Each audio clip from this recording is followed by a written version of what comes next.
Hello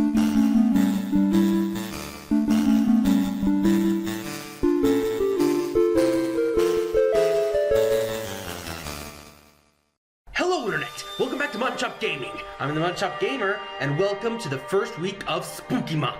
Every week this month, I'm going to be looking at a game that is horror-based.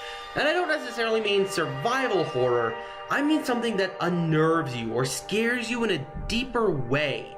These don't necessarily have to fit in that genre even. Like today, I'm taking a look at Limbo, an indie game that came out a few years ago. So, let's take a look at Limbo.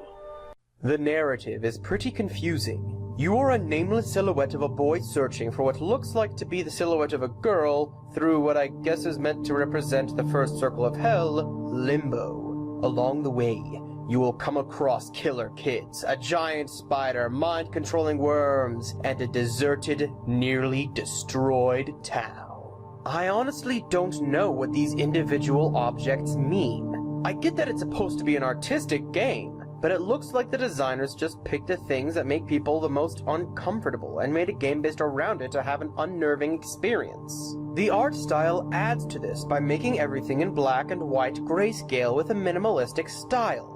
The white dots of the eyes adds an innocence to the player that gets torn away as you play the game.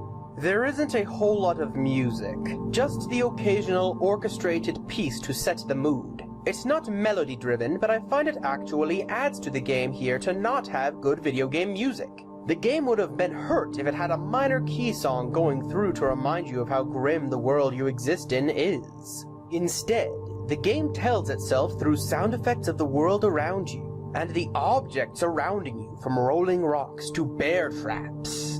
The gameplay is rather straightforward. It's a puzzle platformer that uses timing, moving objects, and activating machinery to continue through the game.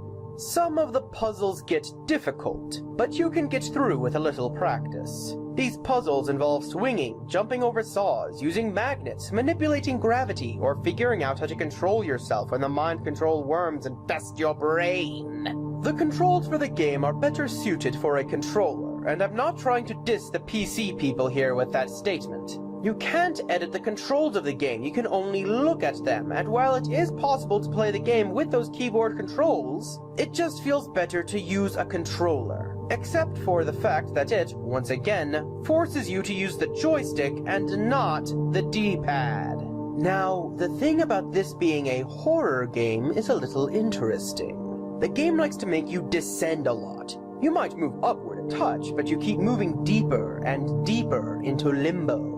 The first few chapters of the game have you tricking kids trying to kill you into dying in their own traps, and tearing a leg off of a giant spider. And these have some of the more gruesome sound effects I've heard in a game, especially with a visual style this simplistic. The game starts out with you doing bad things in the name of progression until you feel completely alone in later sections, with only the occasional butterfly to lighten the mood.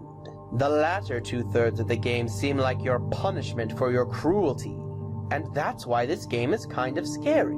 You were an innocent boy wandering through this cruel world, and what ends up happening? You become a monster to meet the monsters you find, with the hope of finding your innocence again. What are you greeted with after you become a monster? Machines fit to kill you.